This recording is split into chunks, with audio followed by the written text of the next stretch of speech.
morning and welcome to the opening ceremony of the American Veterans Traveling Tribute here in Kenner. I'm Kenner Mayor Michael Glazer, and I'm honored to stand in front of every veteran, active duty, family, and guest here today. Like I said, after last night's thunderstorms, kind of blew some of this wall down, so around 3 o'clock this morning, crews were out putting it back up, cleaning it off to get it ready for today. So we're lucky we have a little cloud cover and a little wind, so we're not sitting out here in bad weather or rain, and we actually can have this. So now I ask you to please stand and remain standing for the presentation of colors by the Brother Martin High School Junior ROTC, followed by the national anthem performed by the Marine Forces Reserve Band. After the national anthem, Vietnam veteran Mr. Al Morella will lead us in the Pledge of Allegiance, followed by the invocation by Louisiana Air National Guard Chaplain, Lieutenant Colonel Tim Nooslifter.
I pledge allegiance to the flag of the United States of America and to the republic for which it stands, one nation, under God, indivisible, with liberty and justice for all.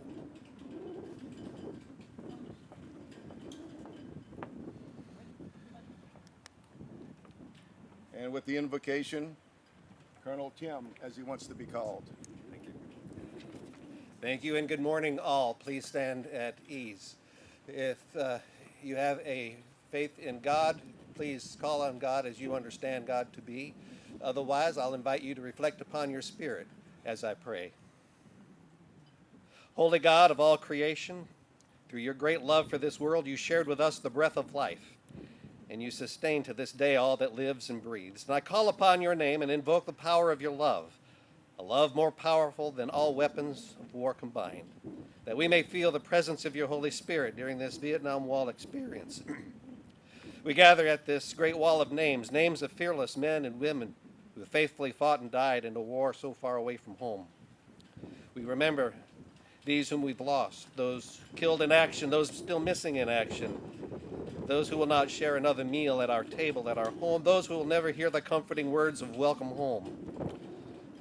Though their names are engraved on this wall, their lives are enshrined in our hearts forever, and we are thankful for their love for this country and their devotion to sustaining our freedom, such that they would make the ultimate sacrifice. We remember not only these whom we've lost, but also their loved ones who experience still the emptiness in their home and in their heart. Help us also to remember those who continue to wear the battle scars of this and other wars. Though their scars may be invisible, they are no less painful. May they all return to health and wholeness in this human life. Bless us now as we remember all of these and reflect upon the meaning of this wall. Help us to remember that we here share together the breath of life today that you first shared with us at creation, and may we be strengthened by your presence with us now. Bless the leaders of all nations, friend and foe alike, that they may one day see when all wars shall cease and the whole world exercises grace and peace. Bless always the wonderful United States of America, and it's in your holy name that I pray these things. Amen.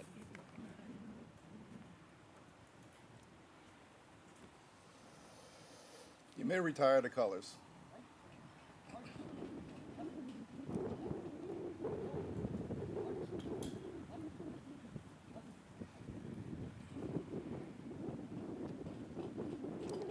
You may be seated. Now I'm going to call up Carolyn Barrett from Visit Kenner for the POW MIA ceremony. Good morning, everyone. As you arrived today, you may have noticed a small table and a place of honor. It is set for one. This table is our way of symbolizing the fact that veterans are still missing from our midst. They are commonly called POWs or MIAs, and they are unable to be with us today, so we remember them. Mr. Vickner, would you step forward, please, with the banner?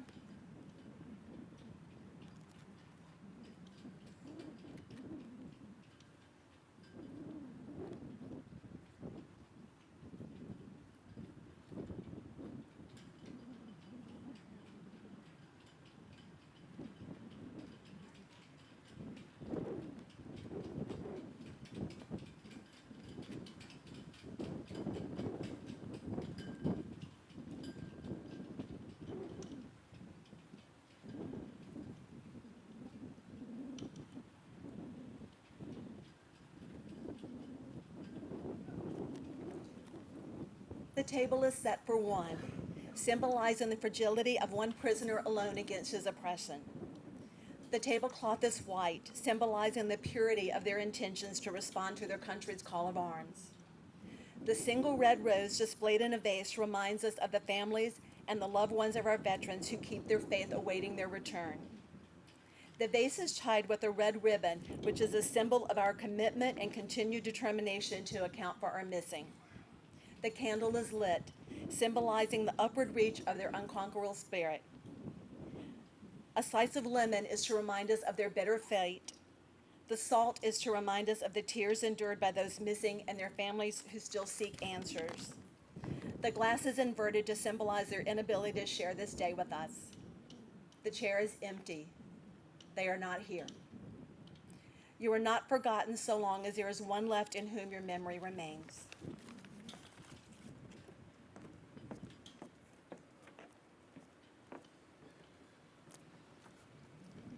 And as you can see, this is a pretty large wall we have here, and takes a pretty good effort to get it erected and the stage set. So I'd like to give thanks to all the city workers that worked all day yesterday putting it up, and some of them overnight re-erecting the part that fell down. And also, it takes a lot of support. We have a lot of elected officials here. I'm just going to, by sight, name a few of them. I guess I'm going to try to go in order and not mess anybody. You have Councilwoman Dee Dunn, Councilman Ronnie Schwartz. You have Councilwoman Christy McKinney in the front row. Councilman George Brannigan hiding by the airport back there, or airplane, excuse me. You have Councilman Tom Wilmot in the back. Jefferson Parish Councilwoman Arita Bohannon, who recently elected a few months, or 6 months ago maybe, but become a staunch supporter of the city of Kenner. We thank that. And two justices of the peace, Kevin Centeni and Roscoe Lewis. Thank you all for y'all's constant support. And if I missed anybody, sorry. This is yet another historic visit for the city of Kenner. 10 years ago, the Vietnam Traveling Wall was at this same park.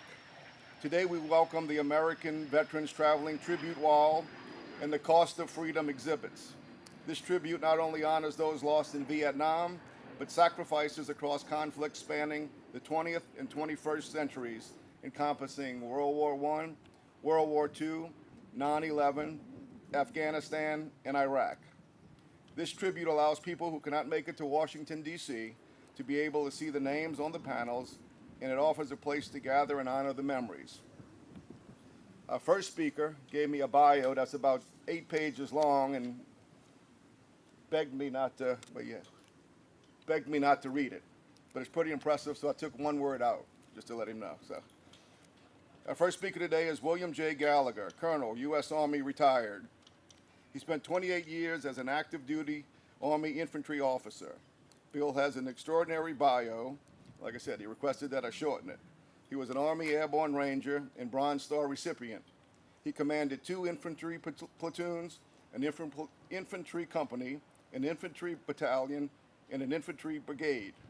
He served 3 combat tours in Iraq, including Chief of Strategic Operations and Planning for the Multinational Force, Chief of Staff for V Corps in Germany, and 2 senior Pentagon assignments.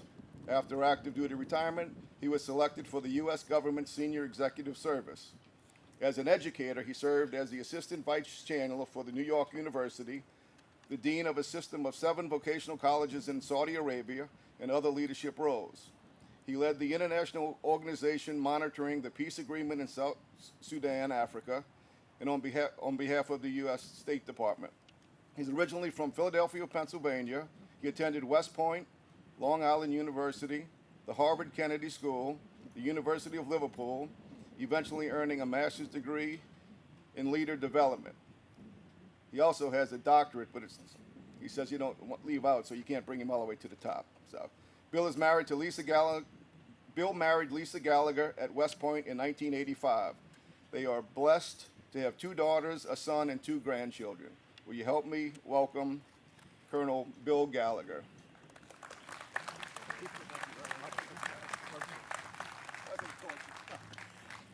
I'm sorry about that. It's torture for me to have to sit and listen to all that, and I'm sure you feel the same. But thank you, Mayor Glazer, for your very kind introduction of me.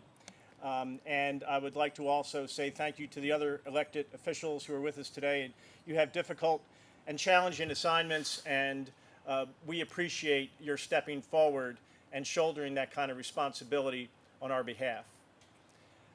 I think that it's a deep honor for me to be here today at this dignified and moving ceremony where our attention is drawn for a part of our day today as we gear up for Memorial Day.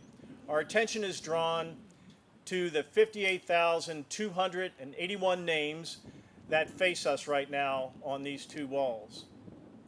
What a brilliant design for this memorial by a woman named Maya Lim, and she designed the Vietnam Veterans Memorial that is in Washington, D.C. She designed that when she was a senior in college. It was controversial. Some people thought it was ugly.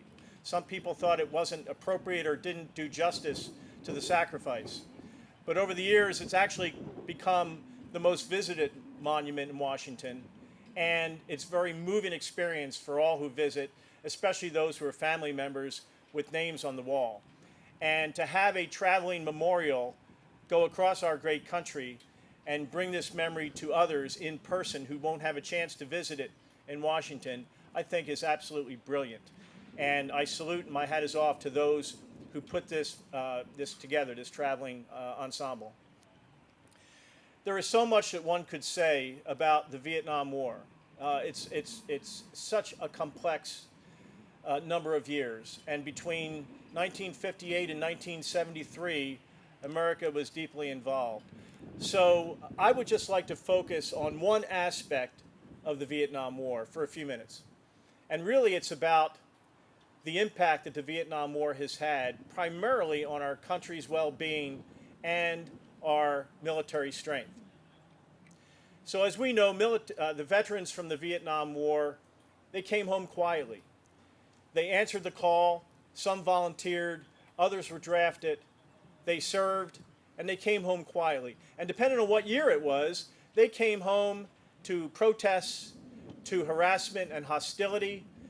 At best, they came home to no reception at all from the local population. Of course, families were as worried as anybody about their safe return. But much of America went about its business during those years, unless they had a relative or a loved one serving over in Vietnam. And so unless we went through an experience like that, we really don't know what that was like.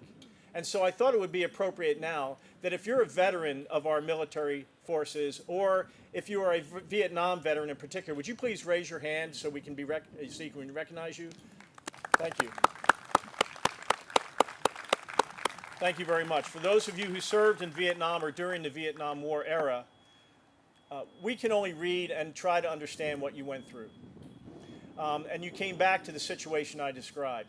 And frankly, America's military went into a period of decline in the post-Vietnam era. Recruiting was difficult. The quality of the forces were not as good as they had been. The equipment was in bad need of replacement or maintenance or repair. And America's military was in a low point. That was the time that I first entered the United States Army. I entered in 1977, and I was commissioned in 1981. And so I entered as an officer into an army that was still in the aftermath of the Vietnam War. And my platoon sergeant and all three of my squad leaders, so that's the rank of E7 and E6, they had all had multiple tours in Vietnam. And I'm a 21-year-old second lieutenant. And my task was to learn from them. And the number one thing I learned from those guys back then was the impact that the staff sergeant and the sergeant first class ranks, E6 and E7 ranks, had on the leadership of the Army. They taught me how to be a leader. What I learned at West Point was interesting, but how I learned to be a leader came from these individuals and from their Vietnam experience. So the veterans that served in Vietnam and those that stayed in the military after the war was over, they began planting the seeds of what was to become the greatest American military in our country's history, some years after that. But they were planting the seeds then. And as time went on and we went into the mid-'80s and the late '80s and the early '90s, and the Vietnam veterans that were squad leaders and platoon sergeants when I was new had risen in rank to become senior NCOs, admirals, and generals, and civilian leaders in the Pentagon, these Vietnam veterans, they were bringing that experience to bear on the entire military force. And so when our country entered the 1990s, the late 80s and the 1990s, we had a military that was not just on the rebound, but was on its way to becoming the best, most potent military in our country's history. And it's because of the contributions of these people. And their contributions lasted, their legacy has lasted well after their time in uniform, with the documents and the books they've written, the memoirs, and perhaps most importantly, the doctrine, the warfighting doctrine, and the training doctrine that they wrote for the military in all services of the military that is still being used today. And it's that doctrine that created the most powerful military the world's ever known and the most powerful military in the history of the United States. And you can trace that capability directly back to the contributions of these young Vietnam veterans at the time when they were 18, 22, 25 years old, either drafted or volunteered to go over there, came back quietly to no reception, yet they had the purpose and the sense of duty to forge forward and make the contribution that would change our country.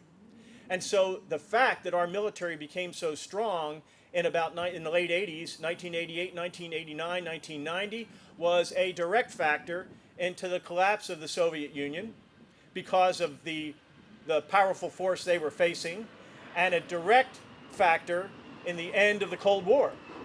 And so you can trace, historians can trace directly the experience of Vietnam veterans, the experience of Vietnam veterans returning from the war, their contributions in the military in the decades beyond the war, the collapse of the Soviet Union, the New World Order in Europe, and the end of the Cold War, I believe is directly attributable to the Vietnam veterans and what they accomplished after they left Vietnam, but using what they learned in Vietnam.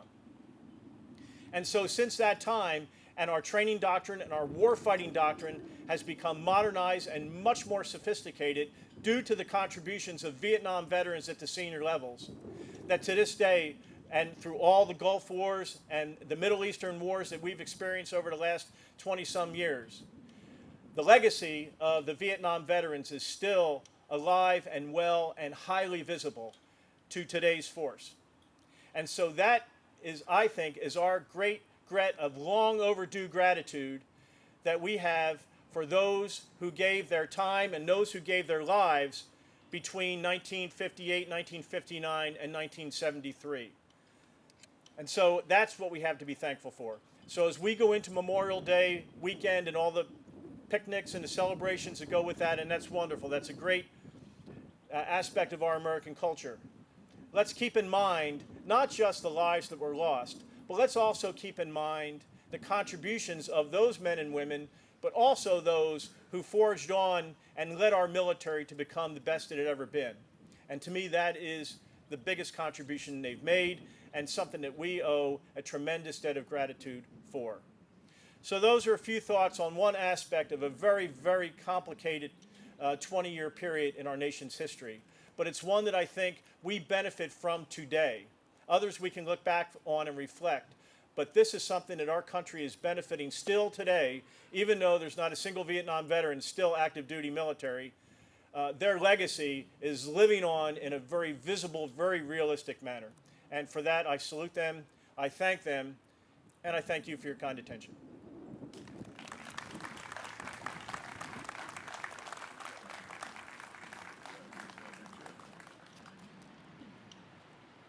Thank you, Colonel, for those wonderful remarks.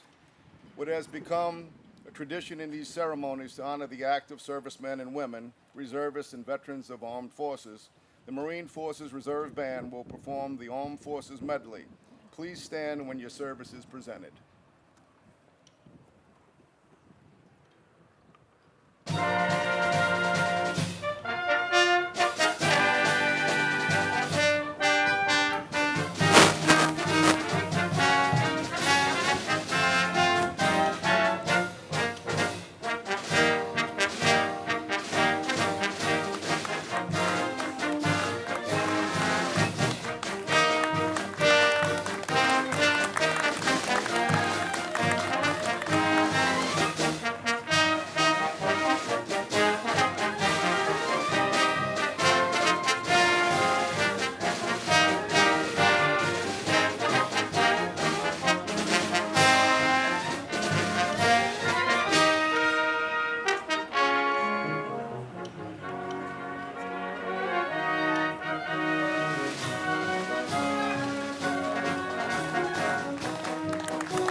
Once again, thank you. Outstanding job as always. Thanks for participating in today's ceremony. Job well done, guys. Before I introduce the next speaker, this park has been around for many, many years and continues to grow, not in area, but in exhibits. The latest one being a tank on the other side of this wall here. Mr. Claude Tadero here in the front is instrumental in getting it started and constantly demanding that we add more stuff. So if you find it, we're going to get it. And the next speaker, United States Marine Corps Vietnam veteran, Mr. Arthur Tadella.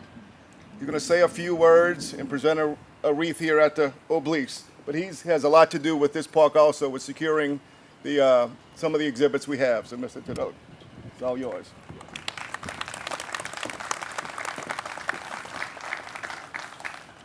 Good morning, Honorable Mayor, distinguished guests, ladies and gentlemen, to my fellow Vietnam veterans, and to all other veterans who are here today. Today we honor the men and women on this wall. They truly present the land of the free and the home of the brave. They are America's heroes, never to be forgotten in our time. They are warriors who answer the call to duty for their country. They made the ultimate sacrifice so others could live and come home. When we came home, there was no parades, just mom and dad, our brothers and sisters, and other family members to greet us. That's just the way it was in an unpopular war. America had forgotten about us. They just wanted us to go away and never come back. When we came home, we too were wounded warriors, both physically and mentally. But where was America when we needed them the most? Never a day goes by that I don't ask myself why I was so lucky to come back to the real world in one piece, even though I was wounded twice. But it will never be over until you say to yourself, it's over. That's because what we did and what we came and saw came home with us. We will never forget the brave men and women whose name we see on the wall, because they will always be in our hearts and souls. In the end, and I quote, all we wanted was our country to love us as much as we love our country. Thank you for coming here today to pay tribute to the men and women who gave everything for their country.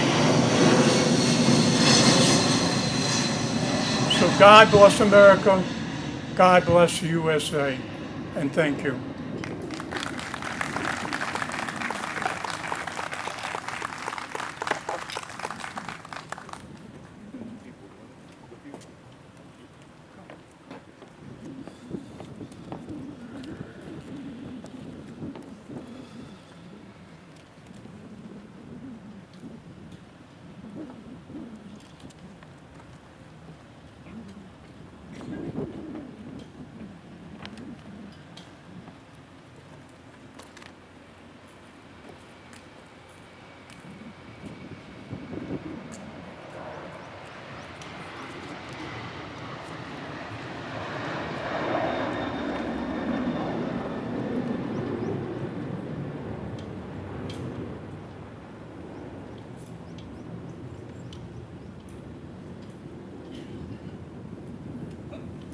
Could you please stand for the playing of taps?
You may be seated.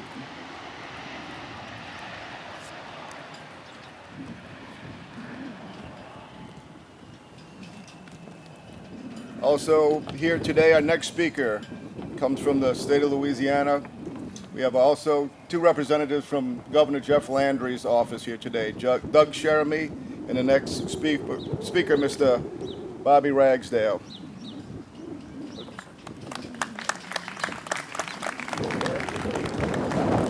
Thank you. First off, on behalf of the Governor of the State of Louisiana and the Secretary of Veterans Affairs, Jeff Landry and Charlton McGinley, I want to thank you all for having us here. Thank you, Mayor Glazer.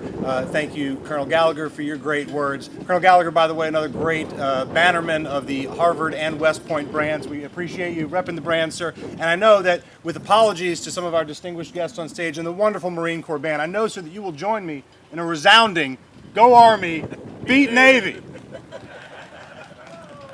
Don't worry, sir, I won't ask you to do the rocket with me. Come find me later. So I want to say I joined the Army in the wake of 9/11. And as a veteran of the most recent American wars, I have never personally felt anything but the great respect, love, and appreciation of the American people. But I know that that is not true for all of our veterans of all generations, and especially those Vietnam veterans who did not come home to the reception that they deserved for the service and sacrifice that they gave. But we recognize that as a country now. And especially in the state of Louisiana, we recognize the service and the sacrifice that they performed. And sir, we have not forgotten. And we will never forget the service that our country gave, that our servicemen gave during Vietnam. Please join me again in applauding the Vietnam veterans. Please rise with me and recognize and thank those Vietnam veterans who gave so much to this country for so little. Thank you. If I could say just a word about what we do here in Louisiana for veterans and how we remember and recognize not just your service, but the service of all veterans. We want Louisiana to be a home for veterans. Veterans from Louisiana, veterans from other states, it doesn't matter. Louisiana is your home because we honor and respect your sacrifice. The state legislature, the government are working actively to increase your benefits, to give you whatever we can to keep you here and to honor you while we're here. We just signed, 2 days ago, the governor signed a new legislation expanding educational benefits for the children of our disabled veterans. We often think about education benefits when we think about service, but often overlooked is the benefits for education to the children of veterans. Education is the pathway to economic mobility for the individual and economic prosperity for the community, for the state. And so we honor that. And if anybody deserves that kind of treatment and recognition, it's our military veterans and their families, who, if any of us have served for any length of time with families, we know the sacrifices that they have made and continue to make every day in silence with no medals on their chest. So it's the very least we can do is provide additional educational benefits to those children of veterans. If you're a veteran and you don't know what your benefits are or you're having trouble accessing them, there are veterans assistance counselors in every parish in this state that you can go see. Most of them are in the parish offices. They will, for free, help you file your claims, your initial claims, your appeals to the VA. They will help you understand things like parking benefits at the airport, to license plates, hunting and fishing permits, anything you need, you can go to those VACs and they will help you provide it. And if you don't get what you need, then you come find me and I will find out why you're not getting it and how to get it to you. Louisiana is a home for veterans. Thank you. Yes, please. Louisiana is a home for veterans. We want it to be a comfortable, safe place that honors you and your service. We thank you for your service. God bless America. God bless the great state of Louisiana. And most importantly, God bless the service, sacrifice, and valor and heroism of our veterans. Thank you.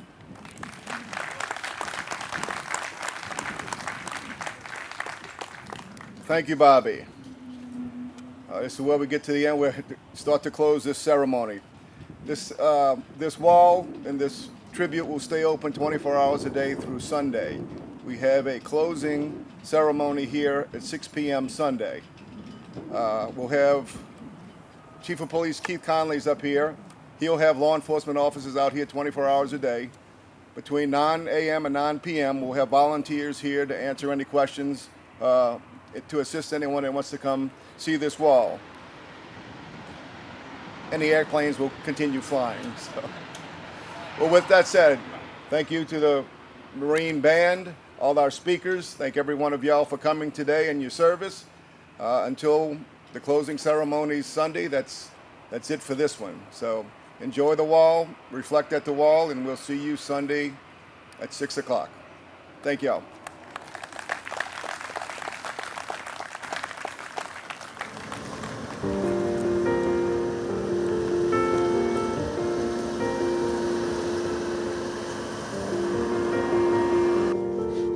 Oh, yeah, yeah.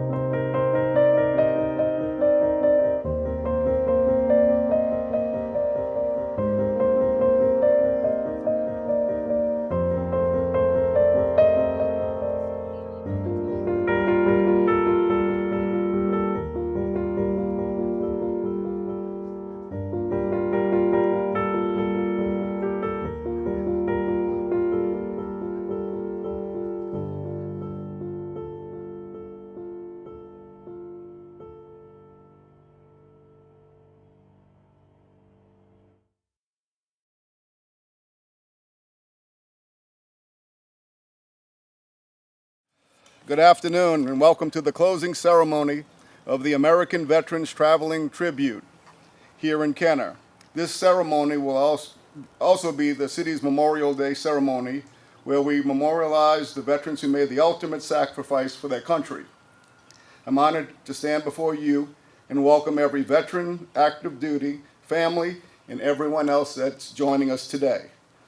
I'd like to say the weather today is a little warm, but after Friday's thunderstorms, I think we can handle this warm weather to properly close this tribute and our Memorial Day ceremony.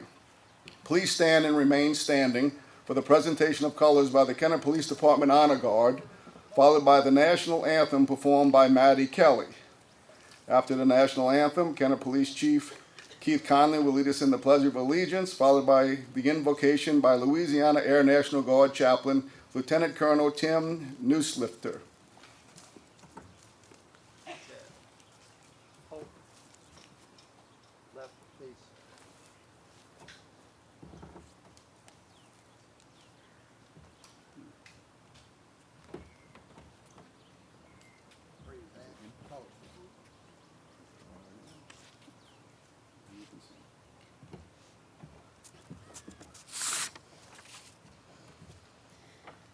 Oh, say, can you see by the dawn's early light what so proudly we hailed at the twilight's last gleaming, whose broad stripes and bright stars through the perilous fight o'er the ramparts we watched were so gallantly streaming, and the rocket's red glare, the bombs bursting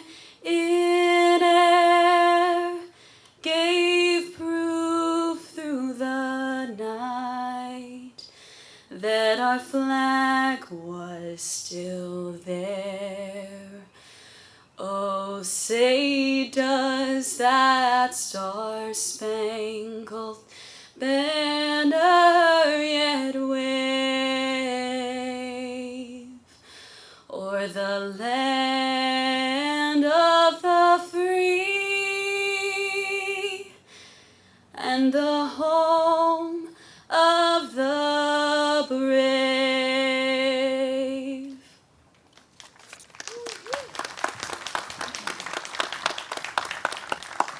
right, if you'll join with me, I pledge of allegiance to the flag of the United States of America and to the republic for which it stands, one nation, under God, indivisible, with liberty and justice for all.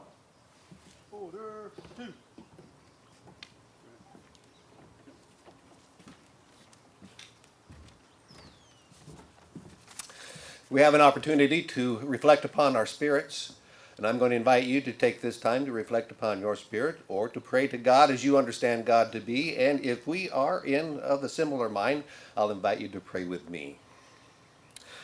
Holy God, the one true great ruler of all, hold each of us gathered here in your love as we trust you hold the spirits of those named on the wall before us in your love.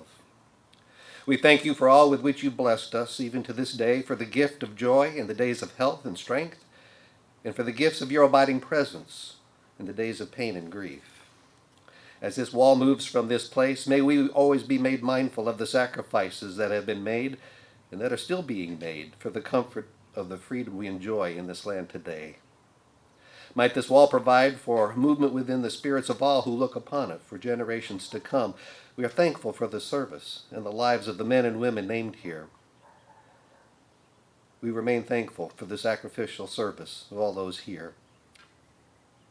Now, as we remove ourselves from this place, let us not be neglectful of those men and women who continue to serve this great country and the world beyond its borders.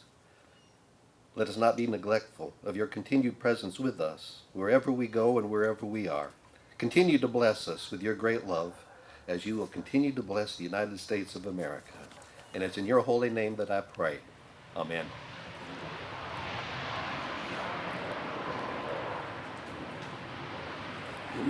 You may retire the colors. United States. Forward march.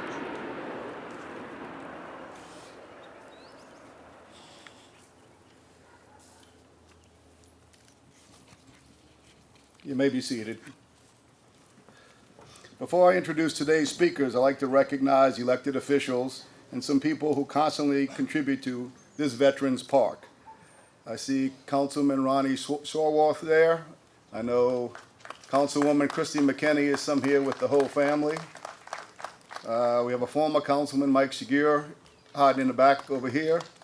And you already heard from Police Chief Keith Conley. Mr. Claude Tadero is constantly trying to get more pieces of equipment in this park. I think he told me Friday the next thing is a helicopter, so good luck. We'll find a place for it. We can't make the park bigger, but we'll find a place for it. Thank you all for coming today. A large number of people visited this tribute the past 3 days to honor the heroes on this wall. As I said in the opening ceremony, this tribute not only honors those lost in Vietnam, but sacrifices across conflicts spanning the 20th and 21st centuries, encompassing World War I, World War II, 9/11, Afghanistan, and Iraq. Being that this is the city's Memorial Day ceremony too, I'd like to remind everyone that next Monday's federal holiday is a time to honor every serviceman and woman who lost their lives while serving this great country. I learned a lot, being not growing up in the military, but what Memorial Day stood for. And some of the things you should not do on Memorial Day, I've been told by several service members through the years, is don't wish anyone happy Memorial Day. Don't thank a current service member. Don't forget about the purpose of the holiday, and don't disregard its importance.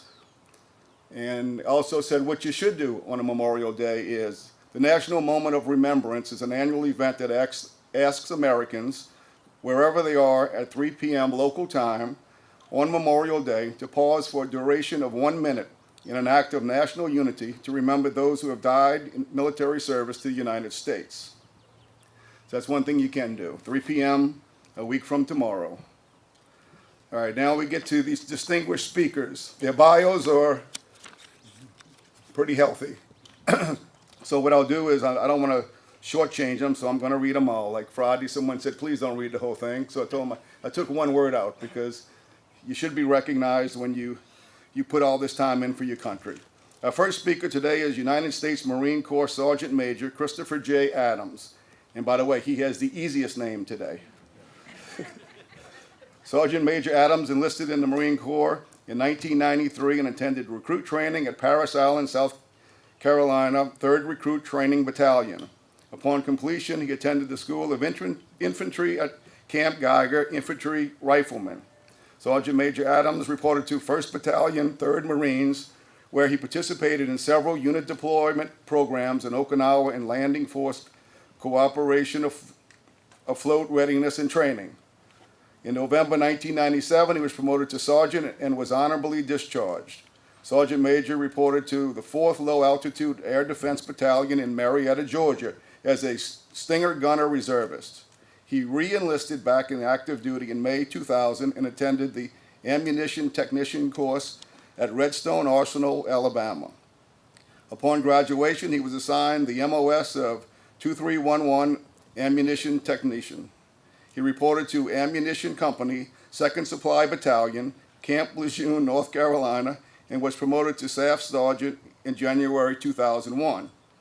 In February 2003, he deployed in operation of Iraqi Freedom. In October 2003, Sergeant Major Adams reported to Drill Instructor School, MCRD, Parris Island, South Carolina, where upon graduation he was assigned to Charlie Company, 1st Recruit Training Battalion as a drill instructor, Senior Drill Instructor and Series Gunnery Sergeant. He was promoted to Gunnery Sergeant in December 2005. Upon completion of drill instructor duty, Sergeant Major Adams reported to Ammunition Company, 2nd Supply Battalion, Camp Lejeune, North Carolina, and deployed in support of Operation Iraqi Freedom. Upon returning, he was frocked to 1st Sergeant in February 2009. Major Adams reported to 2nd Battalion, 2nd Marines, Warlords, as Company F 1st Sergeant and deployed to South Helmand Province, Afghanistan, for Operation Enduring Freedom 9.2.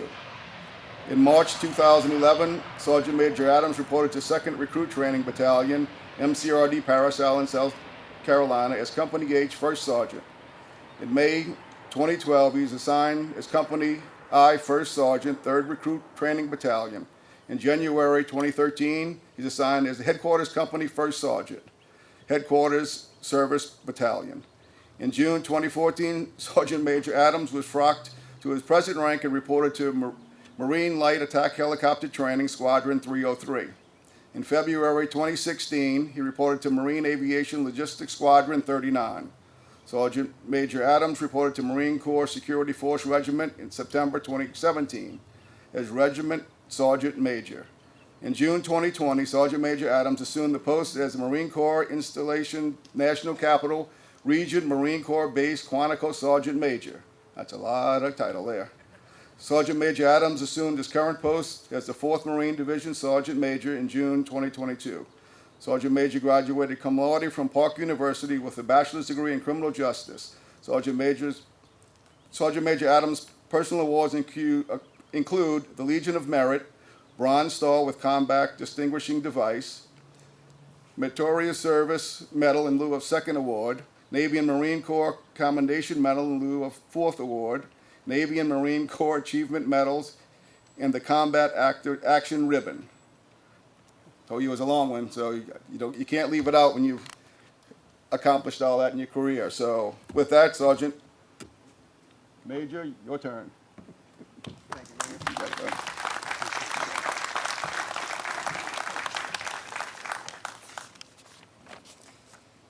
So, good evening, guests. Mayor Glazer, I think you are sweating more than I am after you just read that bio and you took out some of my speech, so I appreciate that as well. So first, I'd like to thank all the veterans who are in attendance, their families, any Gold Star family members that are here in attendance, and those service members who are currently serving today. So a round of applause for all of you.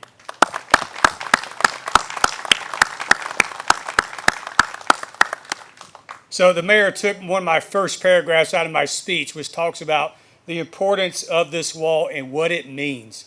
It truly puts everything into context when you go up to D.C. and you see the real life-size version of this and all the other memorials that are up there to honor our veterans and those who have lost their lives for this country from World War I to where we are now, just completed Afghanistan. So I want to start by saying World War I was supposed to be the war which ended all wars. But that was not the case. World War II followed, the Korean War, the Vietnam War, Iraq, Afghanistan, they all followed, and conflicts in between. Well, there's one war that stands out to me. And war is not popular. Let's not get it wrong. But there's one war that was so unpopular that those veterans did not get the recognition that they deserve. And that's our Vietnam veterans. We're fighting a 13-year war, our longest war in our nation's history, before Iraq and Afghanistan became a recent history. But they fought 13 years and never got the recognition that they deserved. This is what is our reminder. The over 58,000 lives lost of our American men and women who went over to the jungles of Vietnam and fought. But I will tell you one thing to my Vietnam veteran brothers and sisters. I'm a product of you. I'm standing in this uniform because of what you did. As a 12-year-old boy, I was drawn to the military by playing with G.I. Joe, playing in the woods, playing war, going to Army surplus store, buying gear, thought I was a young little soldier running around the woods. But then I started reading battles about I Drank Valley, Khe Sanh, Way City, Operation Hastings. And you know what? Those stories inspired a young 12-year-old boy because of the valor that I read about. What you did, what your brothers and your sisters did in the jungles of Vietnam inspired me and many other generations to join our nation's military and serve something greater than ourselves. So from me to you and your brothers and sisters across this country who served in Vietnam, thank you. If it were not for you, I would not be wearing the uniform and been in it as long as I have been in if it were not for you. So thank you so much for that. You do hold a special place in my heart. I'm the first Marine in my family. I have no idea if there's any Vietnam veterans in my family. One uncle who's in the Navy, one in the Air Force, stepbrother who was in the Marine Corps as well. Of course, we did argue. He was an air winger and I'm an infantry guy, so we always bantered back and forth. But we're the first ones in our family to serve and to go to war. And we saw what it was like over in combat. I got two names that are on a wall up in D.C. of two of my Marines. I know what it's like. But you know what? Just like the mayor said, next week, Memorial Day comes around. We don't hang our heads. We have the good memories of those who are lost, and we keep their spirit alive and their face in our memory. And we remember the good times, and we smile about it. And then we drink one back for them, and we keep moving forward, because that's what they will want us to do.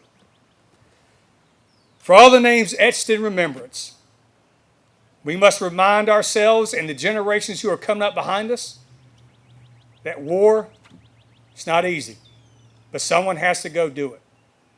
There are generations who are coming up right now who are joining the services by far in good numbers. So don't believe everything you hear. Our military service is in good hands. Today's soldiers, sailors, airmen, Marines, Guardians, and our Coast Guard men and women continue to honor what you have done before all of us. They honor the veterans of the past. Through their unselfish service, their warfighting excellence, and the demonstrated willingness to answer our nation's call whenever that need may arise. Thank you. I hope you have a great Memorial Day coming up next weekend. God bless.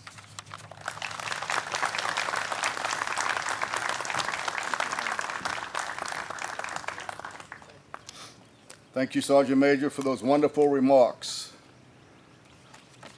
This one is about the same, so bear with me. You got to recognize all their accomplishments. Our second speaker today is Lord Colonel Augusto Gus Villayas. Close? Close enough. All right. I'm gonna call you Gus from now on. Colonel it's two L's pronounced like a Y, right? Correct. All right. It's Gus from now on. Colonel Gus is the Chief of Joint Staff for Louisiana National Guard. He serves as Chief Advisor and Principal Assistant to the Adjutant General of Louisiana.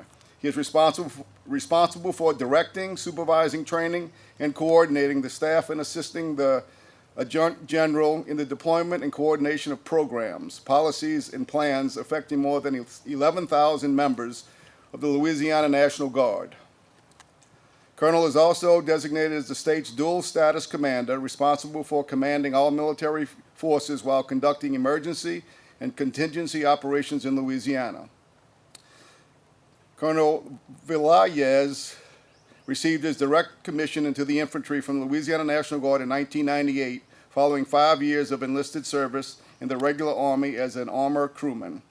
His previous command and staff positions include platoon leader, assistant operations officer, commander, C Company, infantry, current operations officer, liaison officer, National Guard Bureau, plans officer, operations officer, 53rd IBCT, strategic planner, United States Southern Command, interagency coordinator, U.S. Southcom, exercise coordinator, Office of the Joint Chiefs of Staff, battle captain, National Military Commanding Center, Office of the Joint Chiefs of Staff, mobilization actions branch chief, headquarters, Department of the Army, mobilization officer, U.S. Army Training and Doctrine Command, commander, Caribbean Readiness Group.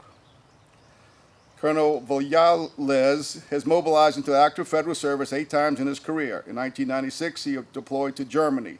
In 1997, he deployed to Macedonia in support of United Nations Protection Force.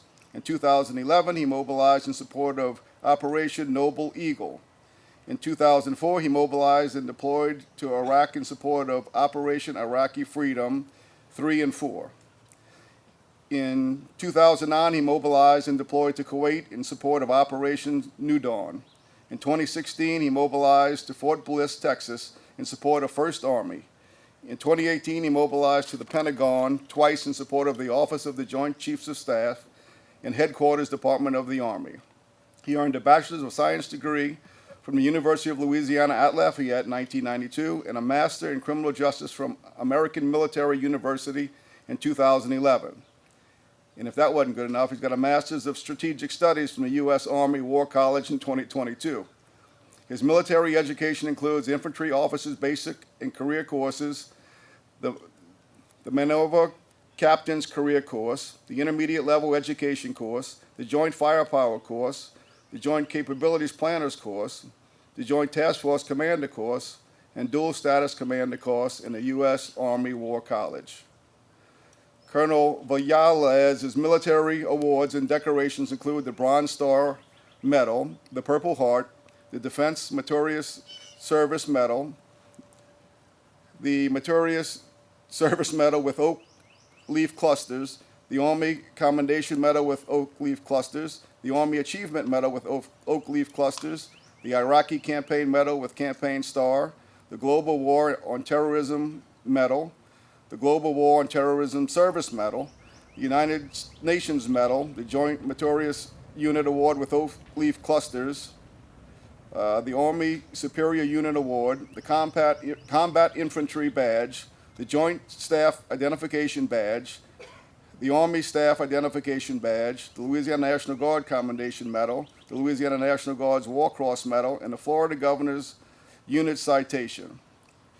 Colonel is a retired Deputy U.S. Marshal. He resides in New Orleans, Louisiana, is married to the former Michelle de Carmen Madrid with 2 children. Like I said, it's a long bio, but both of these speakers, we're lucky to have them here. to speak with us today because they have accomplished a lot and they pretty much what we need more in the country today is guys like that dedicate their lives to service. So with that, Colonel, we're going to call you Gus still, right?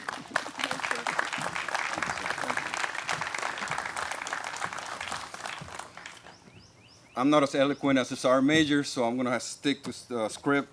Also, I'm trying to see if I can beat and do my speech in less time than the mayor did my bio. Let's see. Let's see if I can pull it off.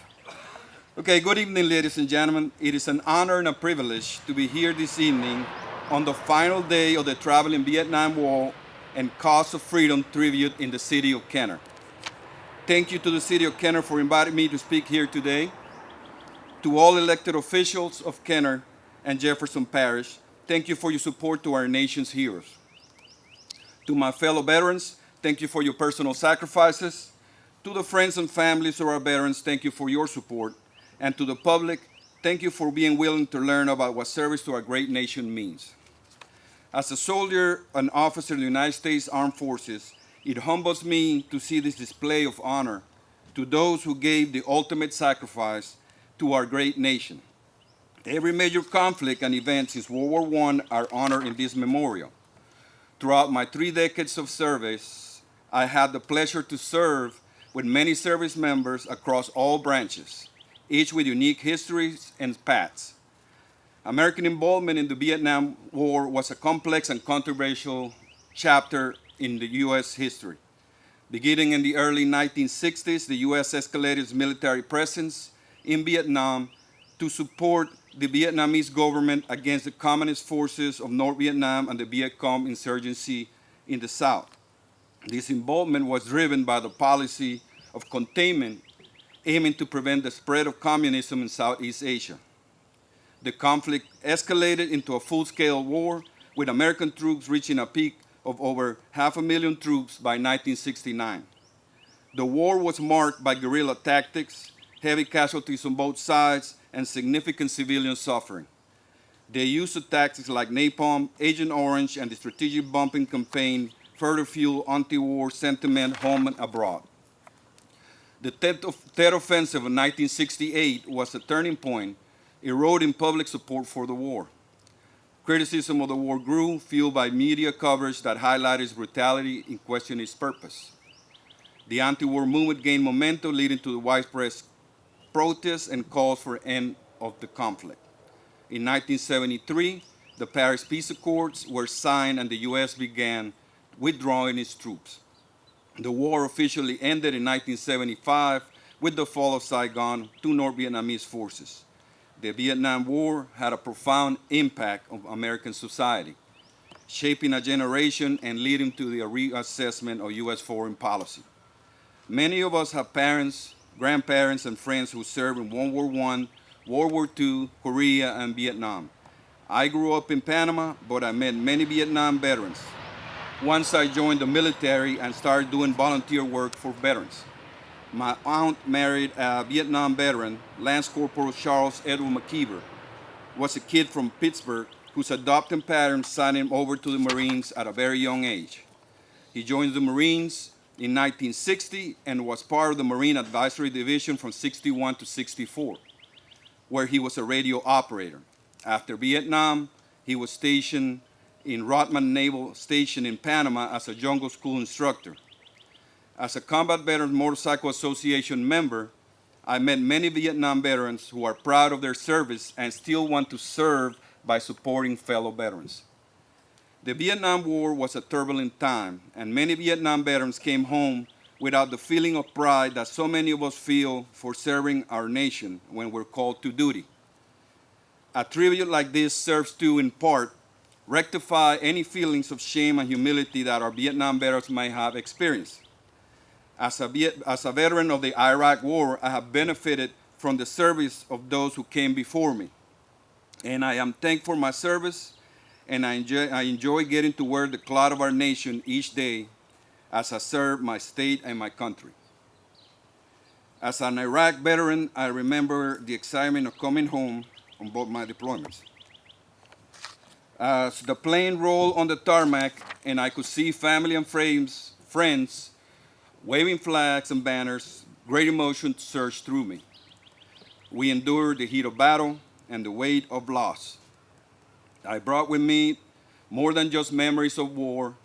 I brought with me a renewed sense of purpose, a deeper appreciation of our life, and a commitment to build a better future for all. My service in the military is not unique. I am surrounded by fellow service members who answer the call quickly to support national defense initiatives and operations. Just in the Louisiana Guard, we have federally mobilized nearly 23,000 soldiers and airmen since 2001. That's more than double what our end strength is annually. Louisiana National Guardsmen have served in every major conflict the United States has participated in and have had 34 of their own make the ultimate sacrifice during the War on Terror. Today, I get to represent the 11,000 soldiers and airmen of the Louisiana Guard. We are less than 1% of the Louisiana population.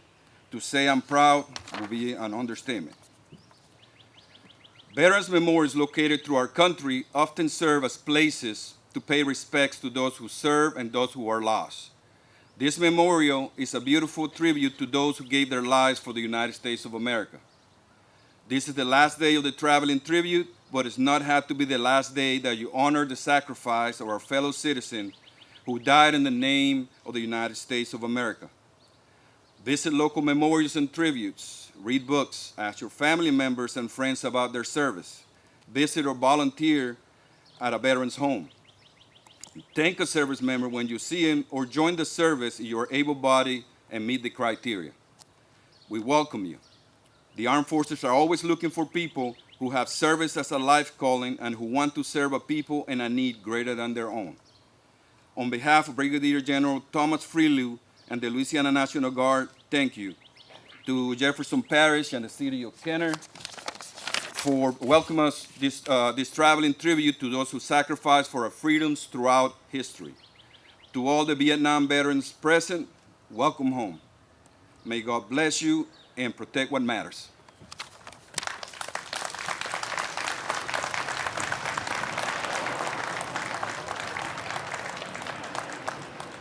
Thank you, Colonel, for your presence here today and those wonderful remarks.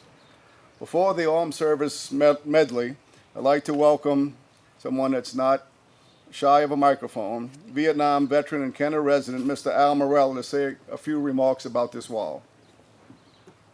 Thank you, man.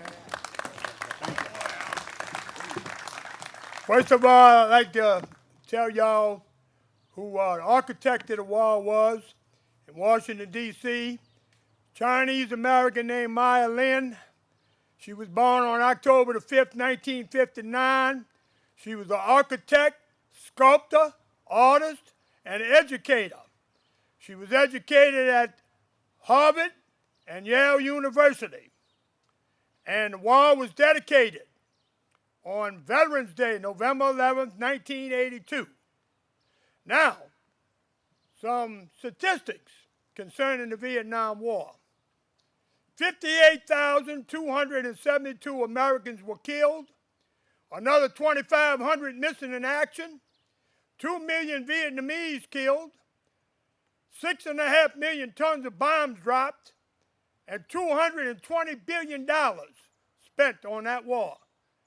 And one more thing, the only war the United States of America ever fought where we never lost a battle, in spite of the fact of being outnumbered at times as much as 100 to 1, because every branch of the military who served over there fought that war together. That's why. Now, next, all members of VFW Post here in Kenner, 7732, would you stand, please, and be recognized, and let's give our members a big round of applause.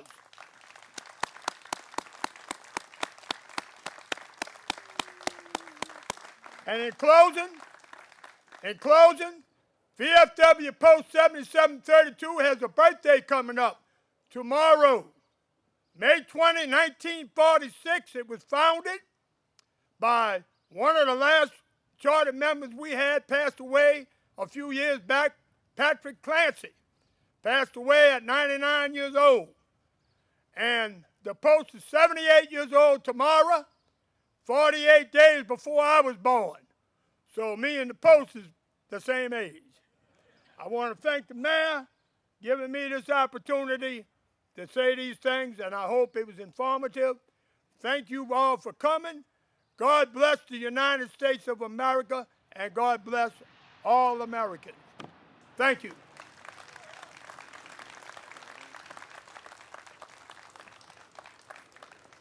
What has become a tradition at these ceremonies to honor the active service men and women, reservists and veterans of the armed forces, the American Legion Band Post 377 will perform the Armed Forces Medley.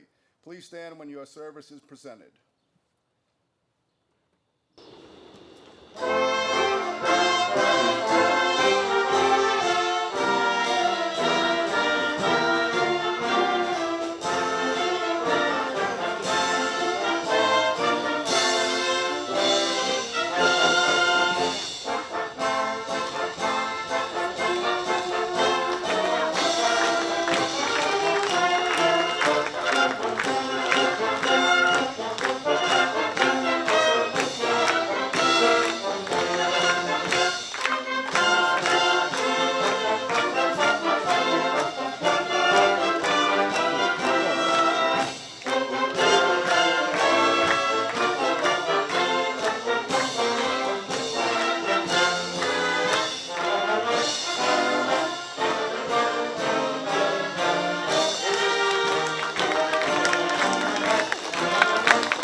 Outstanding job as always, guys. Now, VFW Post 7732 will place a wreath in front of this monument here with names of service members.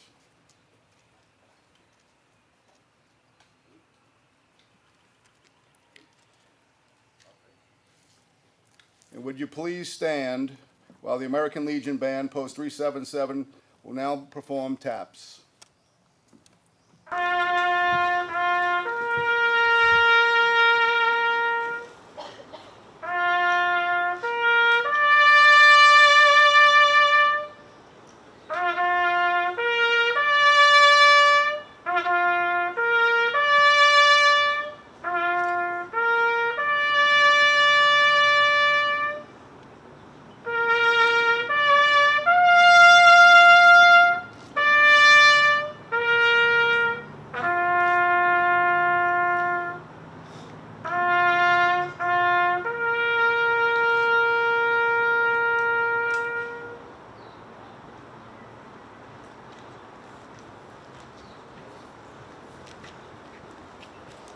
may be seated.